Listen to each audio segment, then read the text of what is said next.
Hello and welcome back to 2K14 Universe. It is me, Jitch, Monday Night Raw, good voice crack. Here we go. Making his way to the ring from San Antonio, Texas, weighing 227 pounds, the heartbreaking Shawn Michaels. And what a big way to kick off Raw here tonight. Shawn Michaels may have been decimated at the hands of Yokozuna last week and knocked out of contention for the WWE Championship, but he says his eyes are still on a prize, and that's just right now. It's not the WWE Championship, it's the downfall of the NWO. So Shawn Michaels here tonight, he has challenged Scott Hall one-on-one. If Scott Hall accepts, Shawn Michaels may very well get to beat not only the man that replaced him in the NWO, the man in his mind is the reason that the NWO fell apart, even though they're still together. You know what I mean by that. We'll see if Shawn Michaels can get one over on old Scotty. No one has defeated Scott Hall since he's come here to Raw. Shawn Michaels has that opportunity here tonight.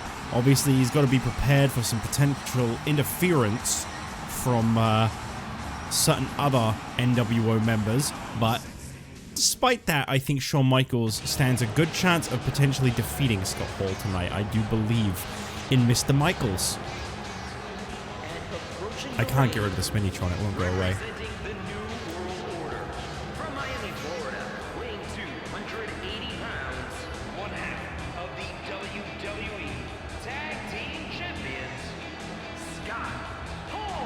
I actually believe this is the first time Scott Hall has competed in singles competition since coming here to Raw, changing from Razor Ramon. Obviously, over on NXT, we exclusively struggled singles competition as Razor Ramon, but once he came here to Raw and joined the NWO, I think he's only ever really competed in tag team action. This entrance is not looking very familiar at all. But hey, you know, he's made a huge impact, and he is still one half of the WWE Tag Team Champions.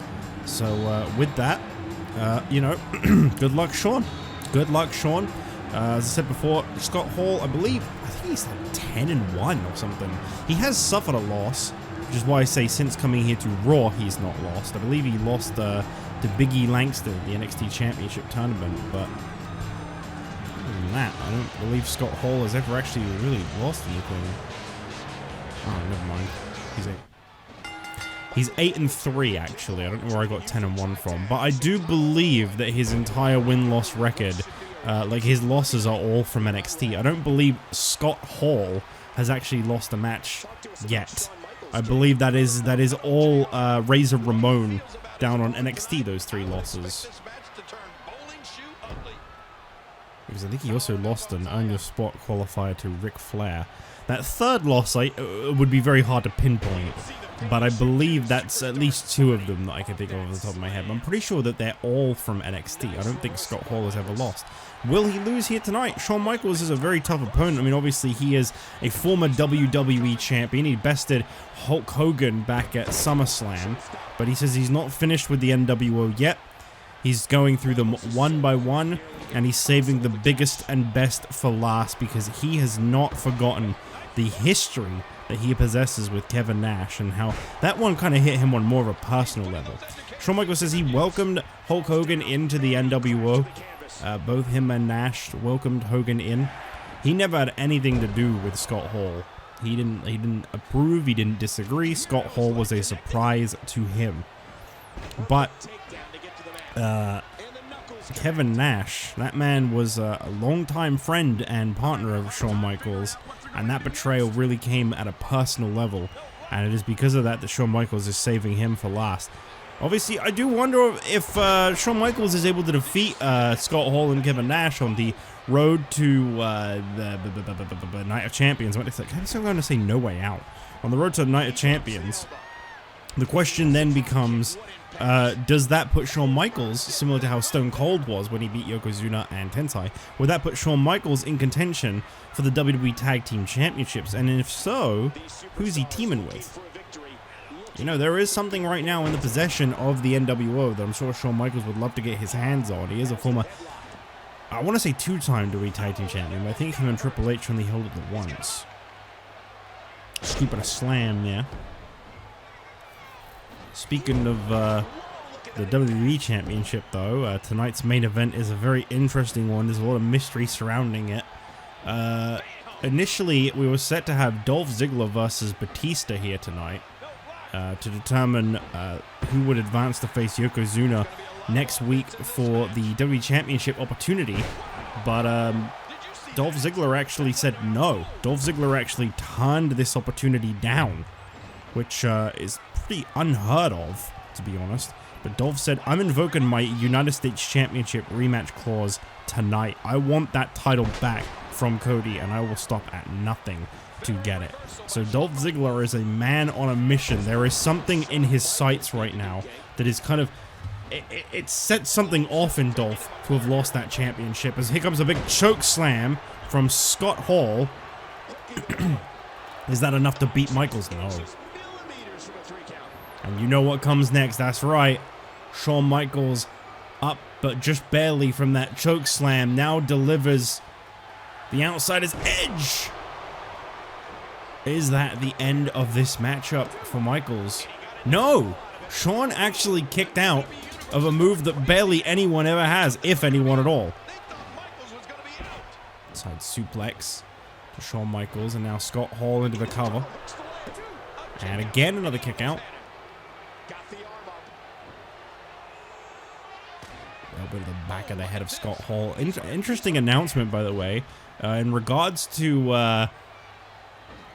sorry, I keep blanking on the name of the show. Night of Champions. I don't know why I keep forgetting that. In regards to Night of Champions, we've been told that due to his singles victories over both the champion and the former champion, that of all people, the All-American one of the biggest losers we've had this whole season, who has suddenly started turning things around for himself, Jack Swagger will face the winner of tonight's United States Championship match for the U.S. title at Night of Champions. Could be a humongous turning point in the career of Jack Swagger, as he has picked up some very massive wins. Sorry, I'm just going to fix my microphone setup here. I feel like it's a little too far away from me. Hopefully, oh no, it's dipping. Hopefully this is better. It just felt like it was a little bit too far away. Not too much. Just a teensy bit. Michaels now coming in hot. Gets that whole sequence off on Scott Hall. That's not the next move in that sequence, Shawn. And now Shawn Michaels going for a sharpshooter. Is he going to be able to make Scott Hall tap out? Oh, hold up a second. The NWO music has hit. Michaels not releasing the hold. Who is coming out? Who's coming out? Or is this just a distraction? Here comes Kevin Nash, the former friend of Shawn Michaels. As I said before, the betrayal that hurt him the most.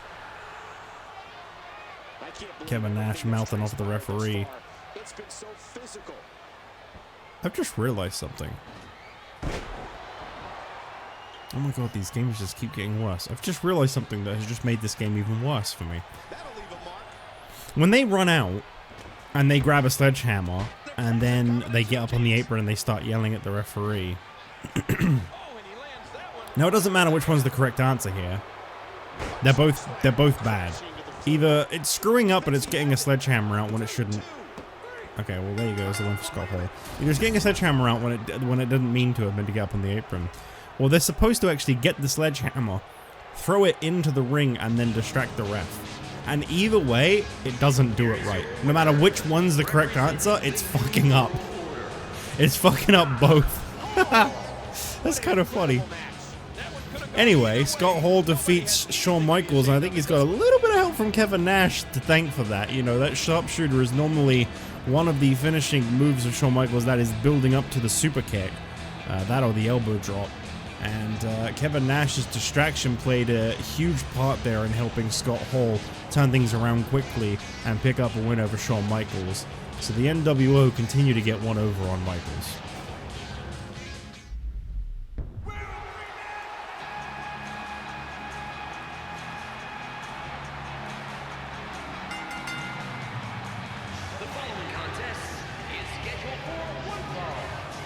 Making his way to the ring, from Pineville, West Virginia, weighing 216 pounds, Heath, Slater.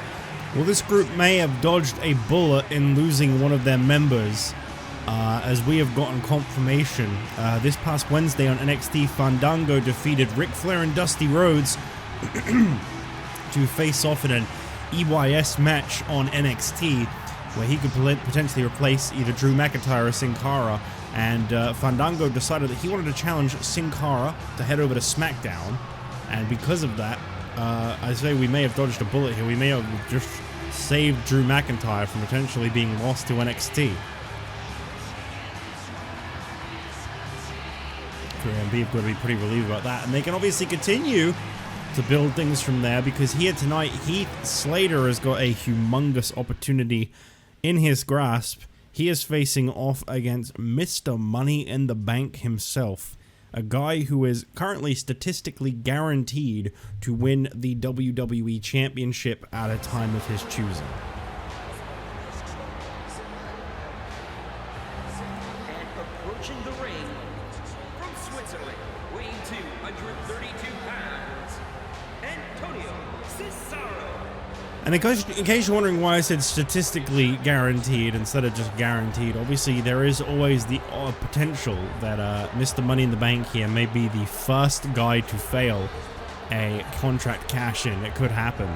But he has a guaranteed opportunity at the WWE United States or WWE Tag Team title, basically any championship in possession here on Raw. Which means I believe at this current point in time, if he wanted to, he could even cash in on Kofi Kingston, the European Championship. I gotta be honest, I don't mean any disrespect to the European title. I think that'd be a huge waste of the Money in the Bank contract. I feel like if you've got a guaranteed shot at any championship, you may as well go for the top dog, the WWE title. I'm sure Cesaro thinks the same thing, to be honest. Only time will tell who he cashes in on, or when. So we go Heath Slater and Antonio Cesaro. This is a really big opportunity for Heath Slater, and obviously this is an important opportunity for Antonio as well. Cesaro has recently been falling pretty hard in the ranks. I think he's actually in the bottom 5 on Raw right now. He's been doing real bad. Like, ever since winning that briefcase, it's almost like it's cursed him in some way. Cesaro just can't seem to pick up a win. He can't catch a break. Will that continue here tonight? This is an important opportunity for both of these men. For Cesaro, this is about picking up a little bit of lost momentum again. And for Heath Slater, this is about defeating a potential future WWE champion. I always wonder if Antonio will succeed in cashing in, or when he will, for that matter. Obviously, you know, I feel like it's in Antonio Cesaro's nature to want to cash in on The Rock before he passes 161 days as WWE Champion.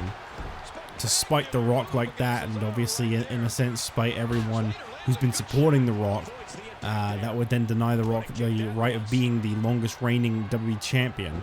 He's got, I believe, until... he's got this week's Raw, which The Rock is not on, and next week's Raw if he wants to do that, though. No telling if The Rock will be in action next week on Raw. The moment his appearance has been kind of more sparing lately, but The Rock recently was questioned about this. He said, I don't really have a lot to prove right now. I don't really have a reason to show up every week and compete every week on Raw. I'm at the top of the mountain. I'm the WWE Champion. People have to fight to earn an opportunity against me. And so I guess we'll see what the future holds really in regards to the WWE title, but for the time being, it sounds to me like The Rock is getting a little bit too comfortable on top. And, you know, The Rock's never really dropped this attitude. I say that he's had a change of heart from his time being the corporate champion that he was this time last year. But obviously, I can't help but remind you all that on top of that, The Rock...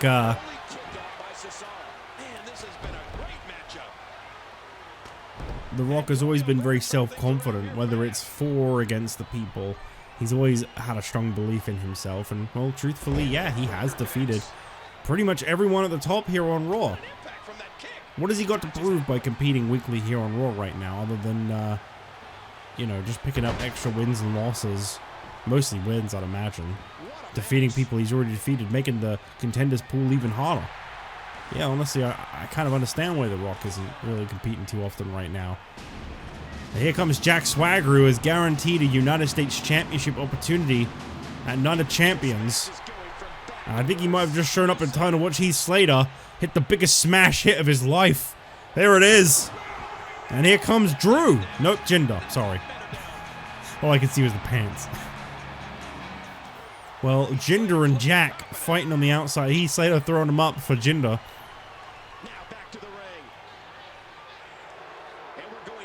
And these two are looking very, very lost. Very confused. Very upset by something. This animation is so dumb. It's really bad.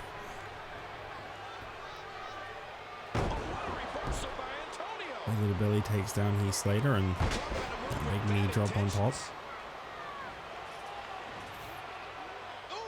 Antonio Cesaro was once a very impressive champion, the ECW Television Championship for those that are wondering.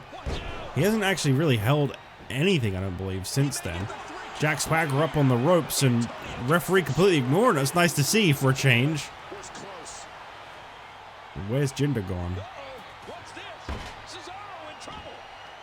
I don't see Jinder anywhere. Maybe Jack Swagger took him out. Heath, what are you doing? What is happening? Okay. Cesaro, big boot to the face of Heath Slater, and that could be a huge turning point in this match.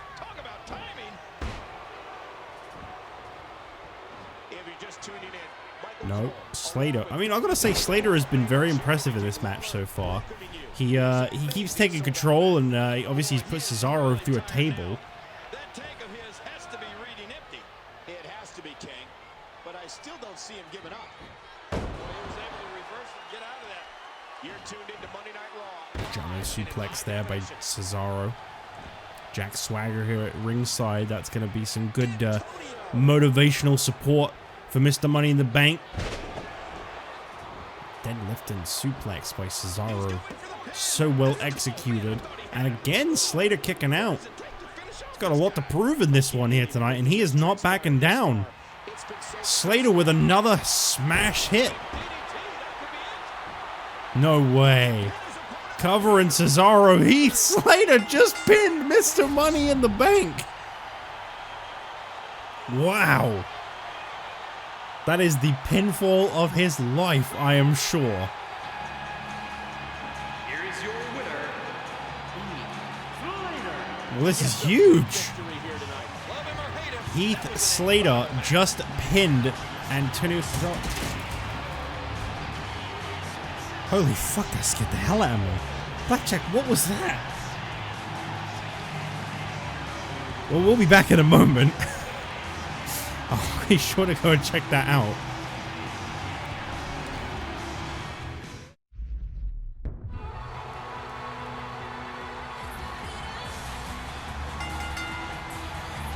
The following Divas contest is scheduled for one fall. Making her way to the ring, AJ Lee. Well, as we return here on Raw, AJ Lee has issued a challenge to the Divas champion, Summer Rae.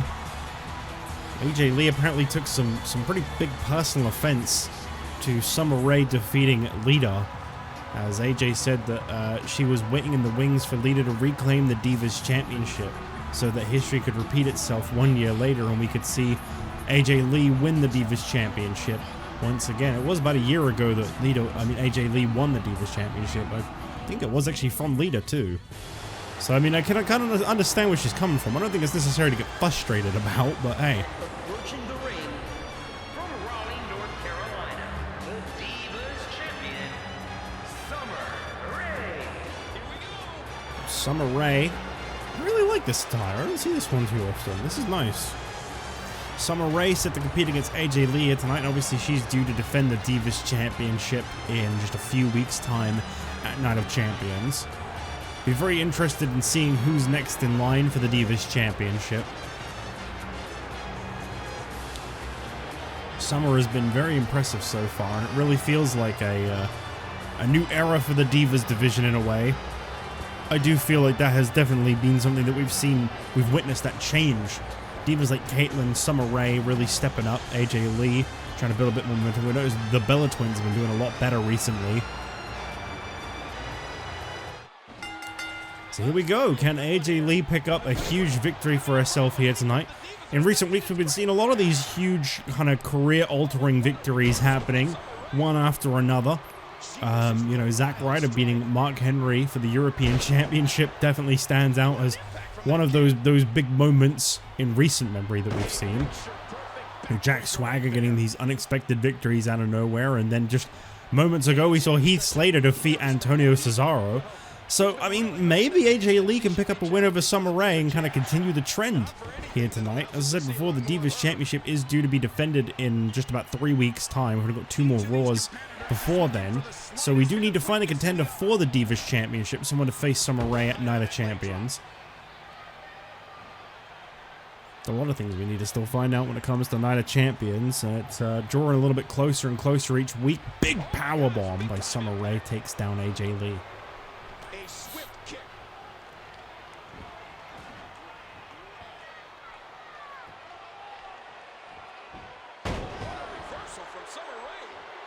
Up next, actually, we've got an important match potentially to do with SummerSlam. That is the tag team action.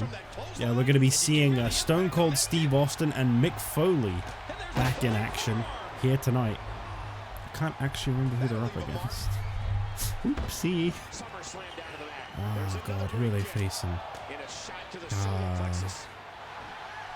I don't remember. But Stone Cold Steve Austin and Mick Foley are in tag team action once again. They have officially declared themselves as a tag team here on Raw. After having their opportunity taken away from them by the new millennia, they say they have not forgiven, forgotten, or moved on. They still want those tag team championships, especially when Austin was initially a contender. Obviously, the champions are no longer who Austin defeated, so that does kind of change his right to a potential tag team title opportunity, of course. Let's see if they can pick up an important win here tonight as a team. This could really come back to bite Mick Foley. You got to think he's pushed hard and long to get this opportunity to team with Stone Cold Steve Austin, but Austin, I don't know if a lot of people would trust Austin like Foley does. That's a guy that would stab you in the back in a heartbeat. And then we see that big move from Summer Rae. That leg drop that has won her quite a lot of matches.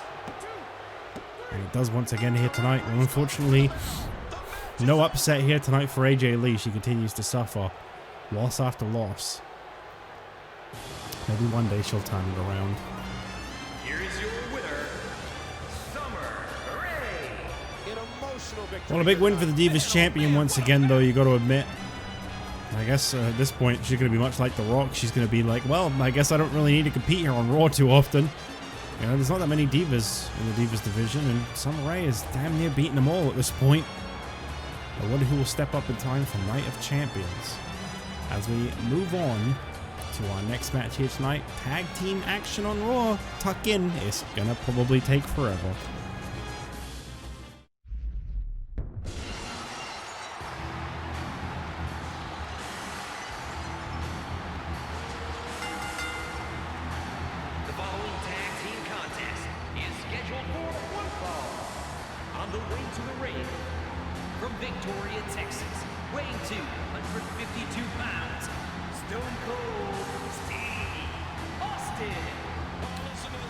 Well, here comes Austin out first. And I don't know how I managed to forget this, but yeah, their opponents tonight are The Miz and Goldberg, who are also officially declaring themselves as a tag team here on Raw. And with that, obviously, that really builds the tag division. Austin and Foley jumped straight to #1 once they were officially put into the ranking system. Miz and Goldberg not too far behind. Those tag team championships may very well be around the waists of Austin and Foley or Miz and Goldberg in the near future. I gotta say, those are some pretty big tag teams to have added. You know, between Austin and Miz, each team has a former WWE champion. Obviously, Goldberg and Mick Foley, well, I gotta give it to Goldberg between those two in terms of who's been ultimately more impressive. But that's not to say Mick Foley hasn't been. I believe he is a former ECW World Champion. And his tag team partner, from Setauket, Long Island, New York, weighing 287 pounds, Mick Foley. Yeah, this definitely feels like a great combination I just hope they can continue to see eye to eye. That's my only concern with these two. It's not necessarily the fact that I think they're a bad team. I think they could work really well as a team. I just don't know how long they could get on with each other.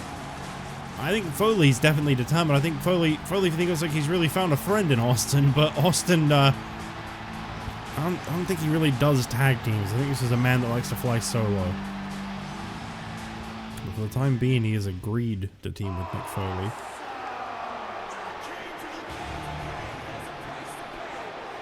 And their opponents first. From Cleveland, Ohio, weighing 231 pounds, The Miz. Obviously, Miz initially kind of brought Goldberg as a personal security, personal bodyguard for him in a sense. That's really what Goldberg was initially. But Miz insists that he's built quite the friendship with Goldberg, and those two have managed to actually see eye to eye and have similar goals, and because of that, The Miz is willing to team with him officially. Miz is definitely very successful in terms of a tag team background. I think him, Big Show, and Kevin Nash are the three most successful tag team superstars we've witnessed in this series so far, if you're talking individually. Obviously, I say that because Big Show is a former tag team champion with Kevin Nash. No, not Kevin Nash. No, definitely not Kevin Nash. Chris Jericho, 2 times. Ken Shamrock, that's who I meant, not Kevin Nash. Ken Shamrock. Similar names, Ken, Kevin. That's what I was thinking there. K.E.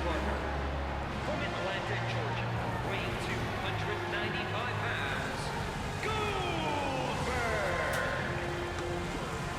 Goldberg. Obviously, then you talk about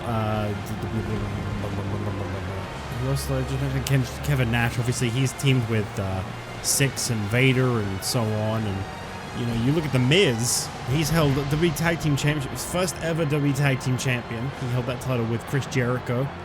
He's held the World Tag Team Championship with R-Truth. He's also a former WWE Tag Team Champion with Alex Riley. There's a name you've probably not heard in a long time. Yeah, Miz is, he's been very impressive as a tag team superstar. That's an important asset in the tag division. I think Goldberg's smart for willing to team with him. Maybe even using Miz in return, really.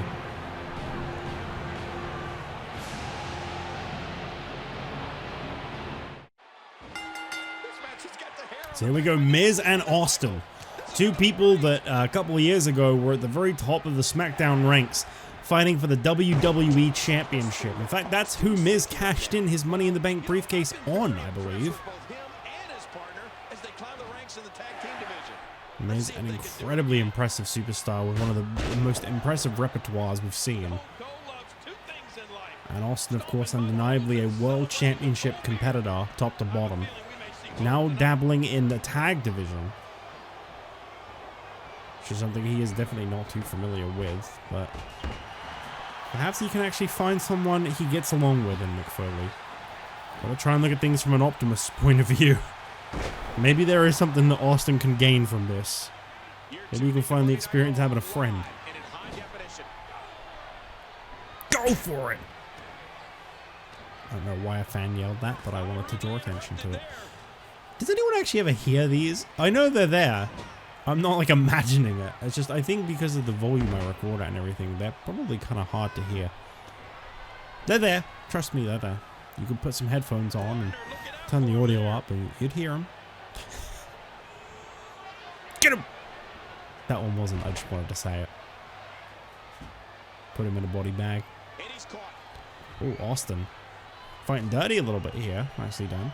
Well, next, the United States Championship is on the line. Cody Rhodes set to face off against Dolph Ziggler in his first title defense, and after losing to Jack Swagger just last week in singles competition, fresh off the back of winning the United States Championship, was it a flash-in-the-pan win? Dolph Ziggler is now saying that Cody hasn't proven anything, that he doesn't deserve that United States Championship. That all Cody's going to do is bring it back down to its former reputation, where every reign lasted 1 to 2 months, and no one ever successfully defended the title. Dolph says he's worked too hard to see Cody bring this championship back down to what it once was. I gotta say, there really feels like there's a new attitude developing in Dolph, and I'm not so sure it's a positive one. Past the ring at the thousands and thousands of WWE fans in attendance. Each and every one of them are having a great time tonight. Broken up, and that could have been bad. Goldberg with a big belly-to-belly takes down Mick Foley. And then our main event tonight, Batista set the face-off against a mystery opponent. We don't know who it is that he is scheduled to face tonight, but the winner of that match, Batista, and whoever it may be, well, they'll face off against Yokozuna next week in the main event of Raw, and we'll find out just 13 days before Night of Champions who will be the first to challenge Rock as the new longest reigning WWE Champion. Will they be able to bring his record reign to an end a week after it's set? Goldberg! Goldberg! Goldberg!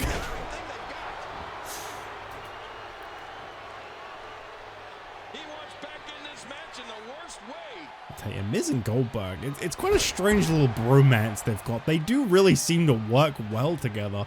Two very different presences, but something just seems to click.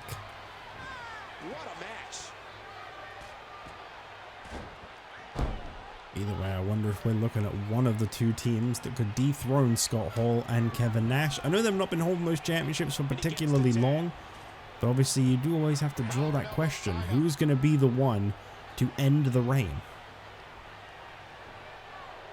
Side suplex by Goldberg takes down Stone Cold. And here's a good reversal from Austin.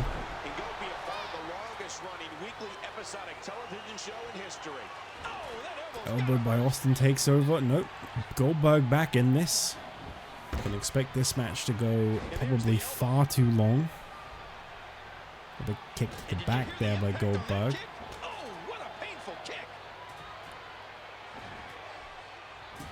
I think I've figured out a system for how I'm going to be doing universe and story modes side by side rather than just doing one series and then the other.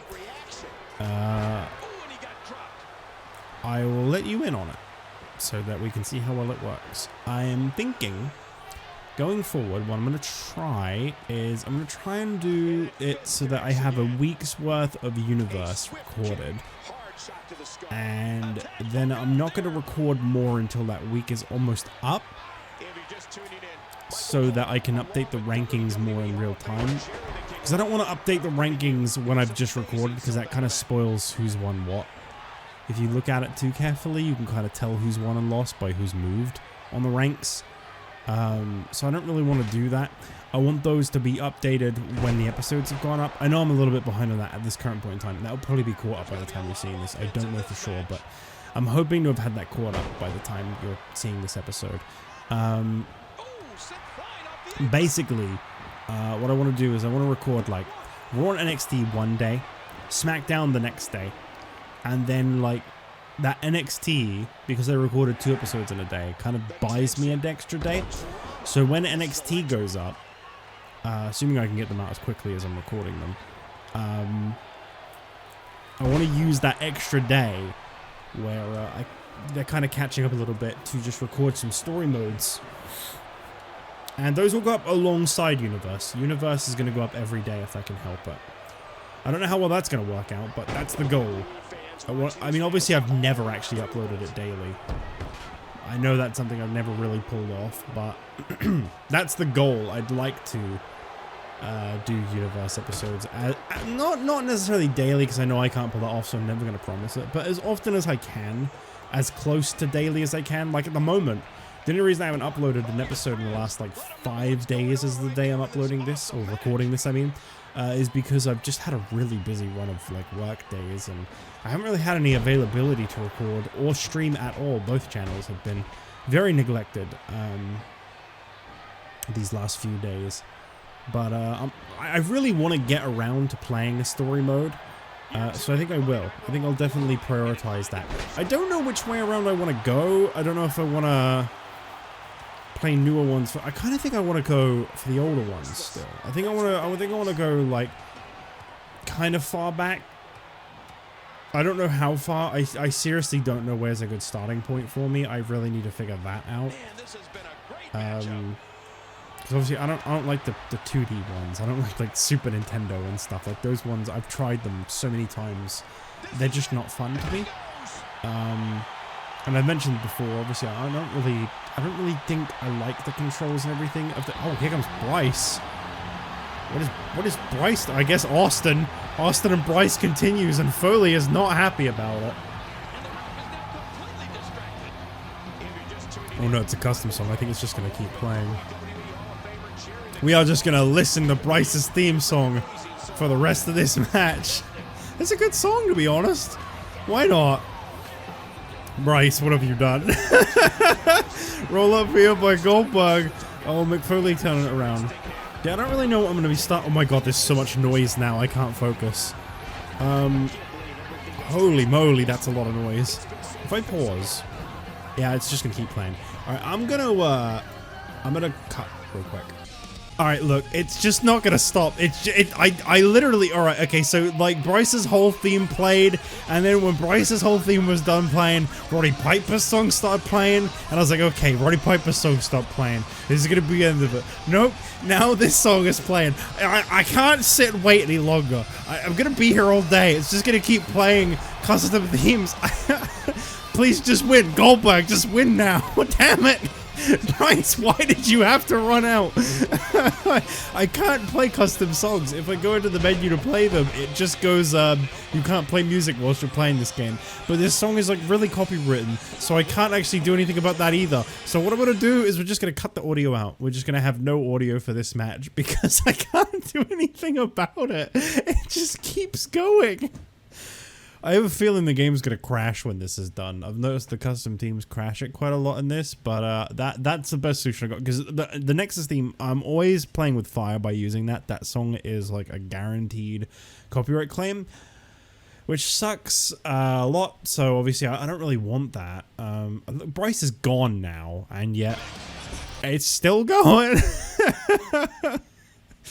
Not that it was even playing his theme anymore. But like, there's really not a lot I can do about that. So, wow. Even Austin's losing his damn mind. He doesn't know what to do. He's broken. The man is broken. So I guess we're just going to have to deal with this match in silence. And I will just occasionally unmute it and see if it is stopped and if anything else is playing. What about now? Okay, that song is still going. I forgot that song was... not that long, but it loops, I think, for quite a little while, because it's a custom version. That's not even how the song actually starts normally. But yep, so I don't remember what I was talking about at all anymore. I've completely lost track of what I was talking about. I've just sat and listened to like 2 3-minute songs in full. So forgive me for not knowing what it was that I was talking about. But hey, man, you know, okay, another minute has passed almost. No, that song is still going. Okay. Oh boy. Okay. I hadn't really considered that Bryce could run out and that would break everything. I think he's the only guy that has it. No, Roddy Piper has a custom theme as well.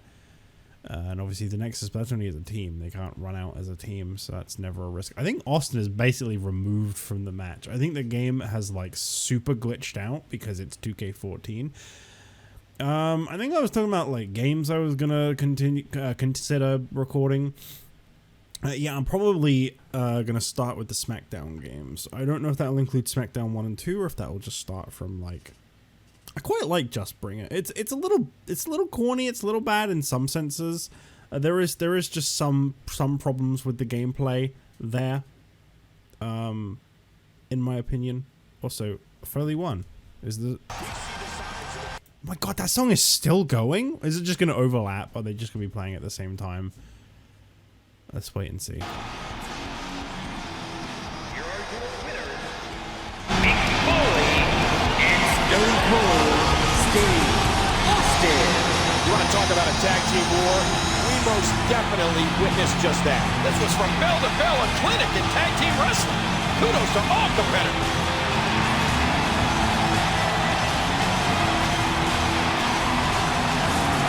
Beautiful music to my ears. I love this.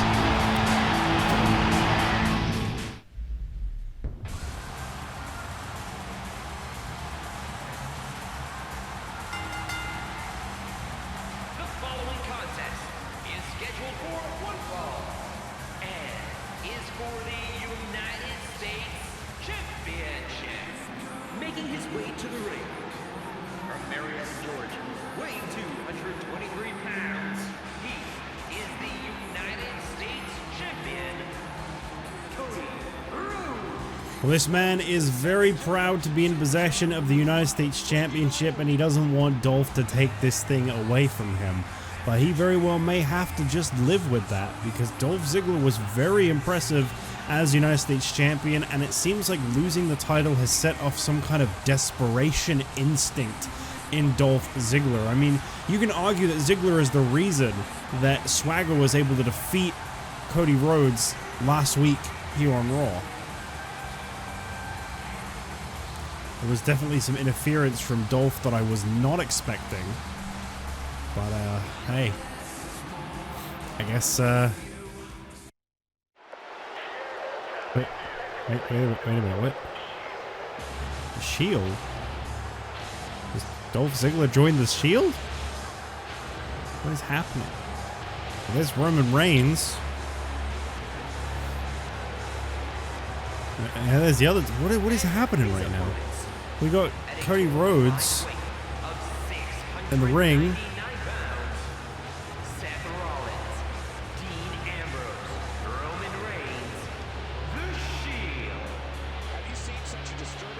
What is going on here? There's three Shawn in the ring. They're just going to talk to Cody, maybe? He's looking on.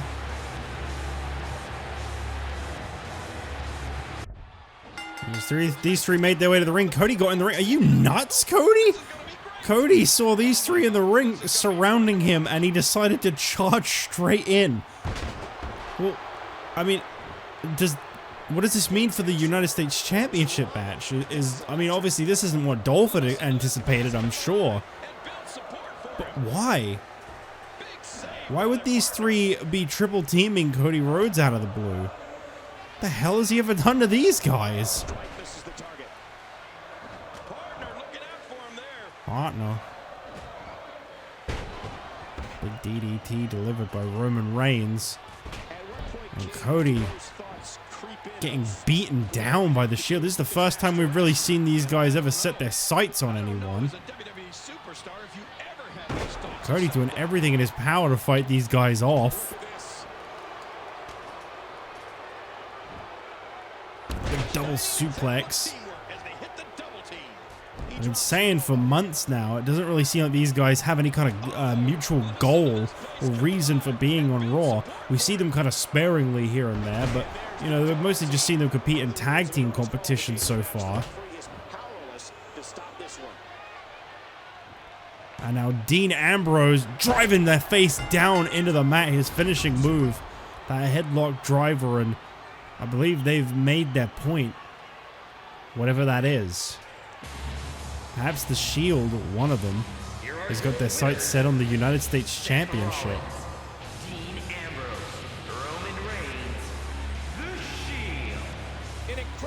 Well, these three looking pretty happy with themselves after laying out pure destruction on Cody Rhodes. This is definitely not what I was expecting in place of this United States Championship match. As I said before, I guess I'm not surprised Dolph didn't come out to help Cody, but wow. Cody got really outnumbered there. What does this mean?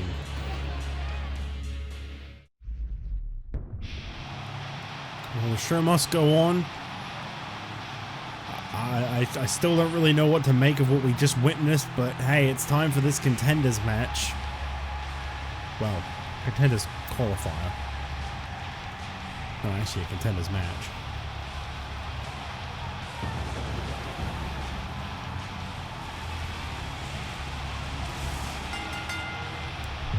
The following contest is scheduled for one fall. Making his way to the ring from Washington, D.C., weighing 290 pounds, the Animal, Batista.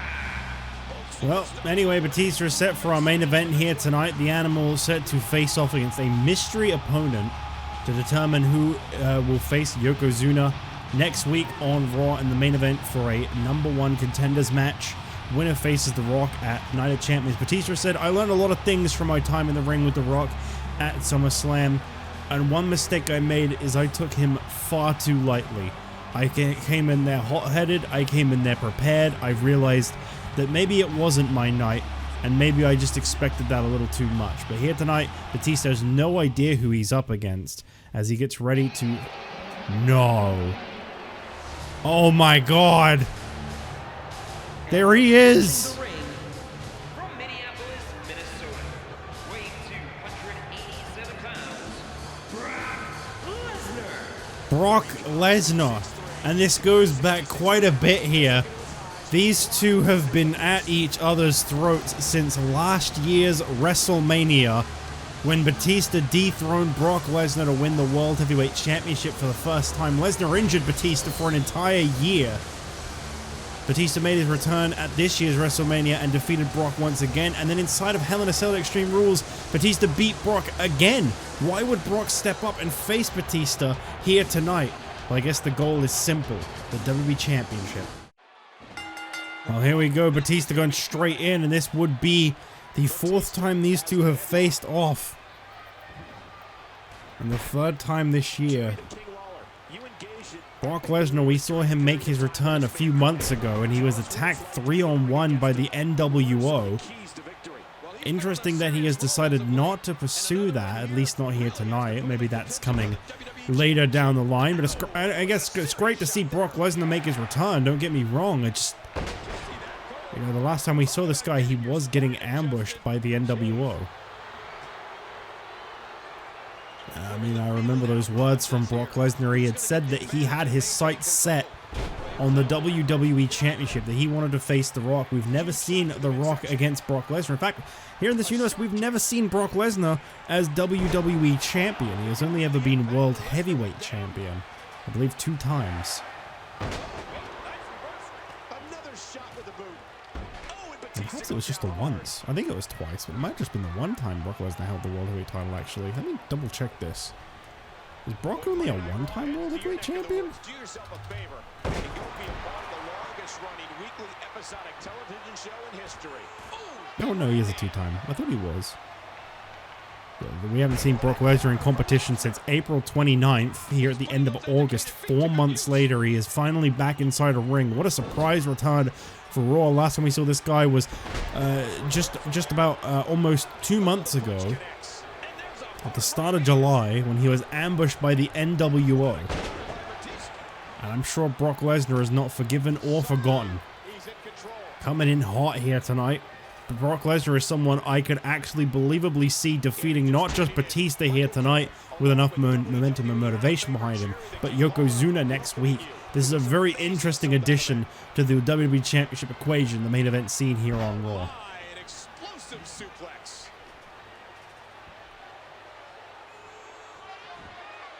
He was able to reverse that. An aggressive shot to the midsection. There is no word on what the status for the United States Championship match here tonight is. Obviously, I'd imagine that's not Dolph Ziggler's rematch clause out the window. That wouldn't exactly be fair on Dolph. The guy didn't even get to come out and fight. I have no idea what to make of this situation with the Shield. I don't know why they set their sights on Cody Rhodes, as I said before. We've never really seen much from the Shield. They've always just kind of been floating here, but they feel like they have so much potential, and we've been waiting to see what it is exactly that they're all about.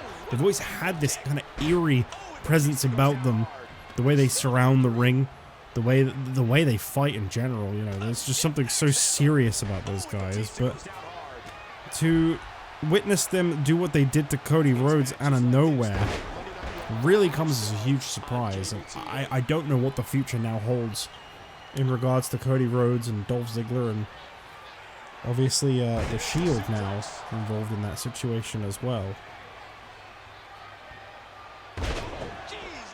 Big power slam there by Batista. Brock Lesnar is really trying to come in hot here, but Batista's got a lot of momentum behind him, and obviously I think for Brock Lesnar tonight, the reason perhaps he signed on to face Batista is because, well, look at the revenge potential here. Brock Lesnar went into WrestleMania with an unknown opponent. Turned out to be a surprise opponent, Batista. Batista caught Brock Lesnar off guard and defeated him very quickly at WrestleMania. There is some real poetic justice on behalf of Brock Lesnar potentially here tonight to be Batista's mystery opponent and defeat him in this all-important matchup.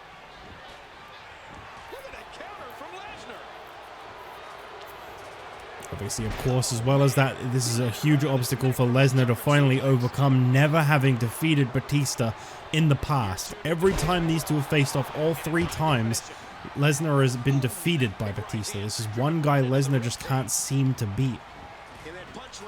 Will that change? It could do. Back and forth. How do these superstars Back and forth. Ooh. Oh, right to the gut. Batista's got him. Oh god, tail in my mouth. Thank you, Blackjack, for the tail in my mouth. Oh, it's summer, so he's shedding too. This, ladies and gentlemen, Oh. is the longest running weekly episodic television show in history. This is Monday Night Raw. Lesnar on top of Batista now, just striking away on the face. Blackjack, what are you doing? What are you doing? Oh, this cat is such an entertaining part of every recording. He always finds a way. What are you doing? Just rubbing your tail on my chin. Stop. Lesnar striking away at Batista. What a huge main event to get just out of the blue here tonight on Raw. Tonight on Raw. Batista striking away Lesnar striking away time and time again on Batista. There's quite a lot of history between these two. Will this finally be the end of the history between these two? Will it come to a close here tonight? That is what I'm hoping for. Perhaps Lesnar could beat Batista and finally get that resolution. Or, I mean, if he loses to him a 4th time, surely he's got to go, well, you know what? Maybe I just can't beat this guy. And there's a counter by the animal. Into the collar and elbow tie-up. Perhaps this is about something more than that, though. You got to think Batista was the most recent challenger for The Rock, the WWE Championship. Perhaps Brock thinking, well, if I can't even beat the guy that recently lost to The Rock, I don't deserve a WWE title opportunity. Nice counter there by Lesnar. Lesnar now setting Batista up on the top. And Brock Lesnar, big butterfly suplex.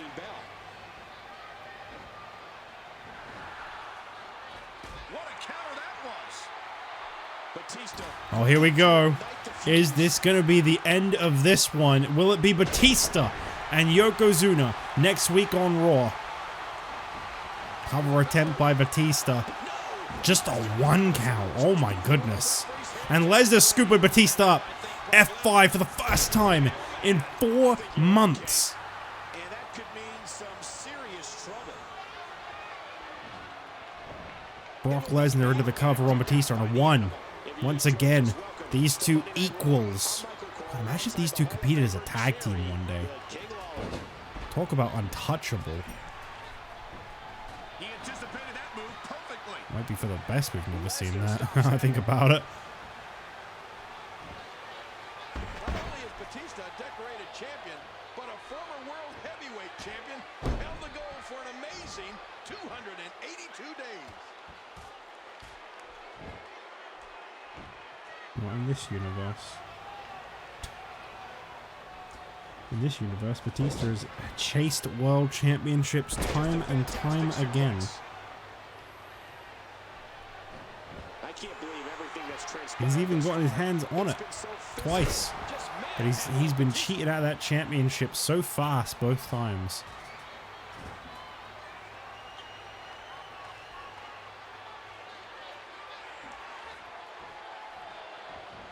Truly an honor to have this as our main event tonight. What's Batista gonna do now? 2 superstars with a lot to prove, a lot on the line. Lesnar had that scout. High rake by Lesnar. This guy stopping at nothing to put Batista away. And now going in for a cover. I don't think he's going to beat him with that. By the animal. Obviously, it takes a lot out of you to have to keep kicking out, and I think that's the strategy there. Brock Lesnar working the arm, and you know, obviously, he's got that Kimura lock in his arsenal as well.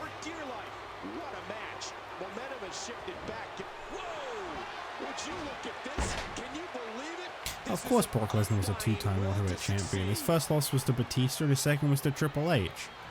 I can't believe everything that's transpired thus far. Yeah, of course. So physical. I don't know why I forgot that. Oh, man. He got turned inside out. I think I said that the wrong way around. Oh my gosh. His first loss was to Triple H, and his second was to Batista. That's right. Yes, that's right. I can't believe everything that's transpired Is thus it? far. It's been so physical. Batista with a good Why don't I reversal. know this? No. His first loss was to Batista at WrestleMania 2, and then his second loss was to Triple H at the start of this year. Not this season, this year. You done batting me with your tail, mister? Wagging his tail, but like really aggressively. I think my microphone wires annoying him. Well, I'm sorry, buddy, but I gotta have that. Pin attempt by Lesnar. Batista taking him down once again. These two, as I mentioned before, so very evenly matched. Lesnar now got this stretch here in. Torture rack like move. Is he going to make Batista tap out? No. Move used by the likes of Lex Luger and Ezekiel Jackson in the past, two very great names in this series, known for their many historical moments. Batista dragged to the center of the ring by Lesnar. Is it over? Still just a one. What is it going to take for either of these two to even get a two on the other? Side suplex takes down Brock Lesnar. Batista with a big knee lift. And you want to know the prestige of Brock Lesnar as a superstar? Have a look at the rankings from last week. This guy has remained in the top 10 for the WWE Championship rankings despite not even being on Raw for almost all of this season. Just the reputation of Lesnar alone is enough to keep this guy in the highest of ranks.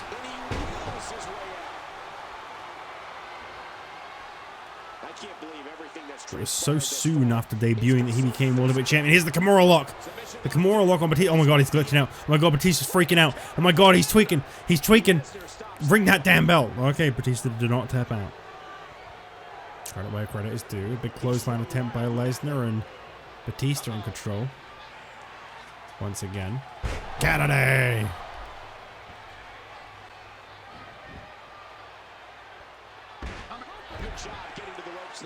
Please don't walk the capture card. I'm begging you. Don't walk on the laptop either. No. Sorry, I'm on cat watch at the same time. Maybe you might just want to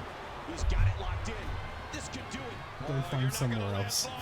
Submission hold here by Brock Lesnar. Is Batista going to pass out? I'm not worried about him tapping out. Well, he hangs in.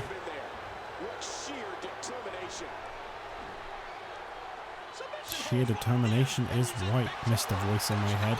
And now a bear hug from Batista to Brock Lesnar. Again, will Brock Lesnar pass out?